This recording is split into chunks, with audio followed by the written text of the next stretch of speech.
Donald Trump is getting ready to sign an executive order to get some kind of stimulus to the people. Here's how.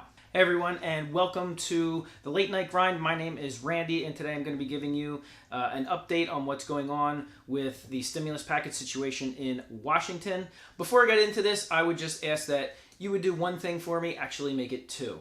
Number one, this is a brand new channel. I would really appreciate it if you would subscribe to this channel. Right now I'm giving stimulus updates because I feel that's important. It's interesting to me. I want to know what's going on. But in the future, I'll definitely be putting out more videos on things like finance, business, entrepreneurship. It's a subject matter that's just kind of near and dear to my heart. Number two is go ahead and, as they say in YouTube world, smash that thumbs up button.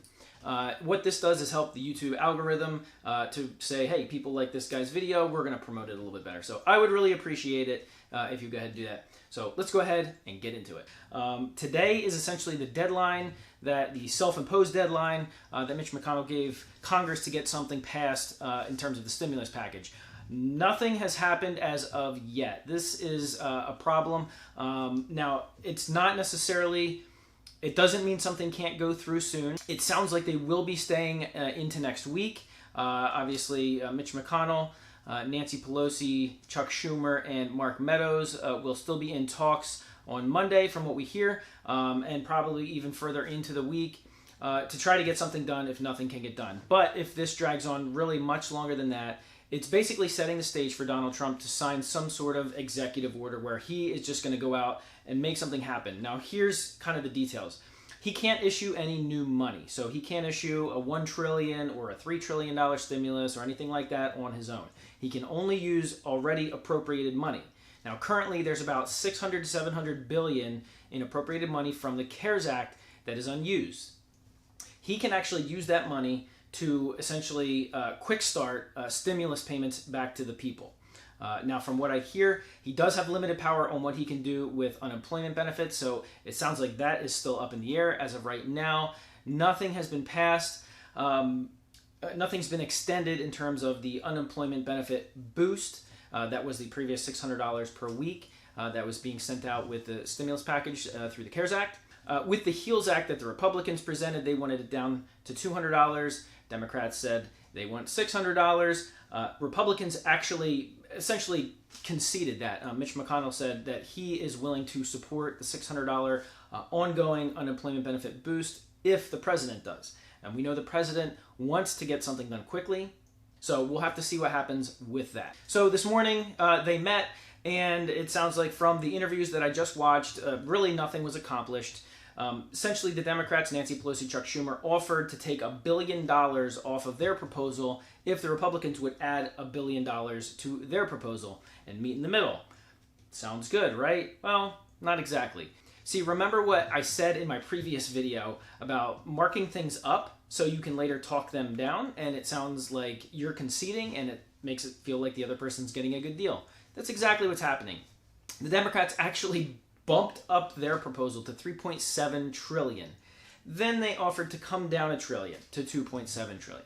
So there's a little bit of wiggle room that they're playing with right now. However, the Republicans, they just don't really seem to want to play. Mitch McConnell and Steve Mnuchin basically just said no dice, no deal. And at this point, they haven't even discussed which monies would come from where or would go to where, or which monies would get cut, which monies would get added. As of Nancy Pelosi stating this morning, it was basically just a numbers game. So they're going to be meeting later this afternoon. I'll probably give an update later tonight on how that went because essentially today is that deadline. But like I said, if they don't get something passed, most likely it's just going to drag into Monday, possibly further on next week. But like I said, it's just setting the stage for Donald Trump to take some sort of executive action. It's not going to be a silver bullet that solves the problem. It's basically just going to be a little bit of a band-aid. The interesting thing was that both sides discussed the need for people to get back to work, which is kind of interesting because some of the monies that they are talking about being appropriated are for things like healthcare workers in cities and states. And, you know, to this date, as of Nancy Pelosi saying, 1.5 million healthcare workers have been laid off in the last couple of months. And that only really happens when there's not enough patients to support that workload, that workforce. So it's kind of interesting. She wants people to get back to work. but at the same time, they're not letting people get back to work. Not from the federal level, but a lot of states are regulating it, such as we look at restaurants that are limited to 25% capacity. It's hard enough for restaurants to stay open at 100% capacity, let alone 25%. So we'll see. It seems like both sides are just extremely far apart as of right now. We may have some sort of interim deal that's put through by Donald Trump that might just buy another month or two. I've also heard whispers of a possible third stimulus in a couple of months from now or several months down the road, more towards the end of the year. That's probably going to depend on what the unemployment numbers look like and just how things look overall. So that's going to be it for today. I'd appreciate if you hit that thumbs up button if you like this video, and like I said, subscribe if you want to come back and see other videos. And also, don't forget to hit that bell notification so that you get notified every time I drop a video. All right, thanks guys. See you next time.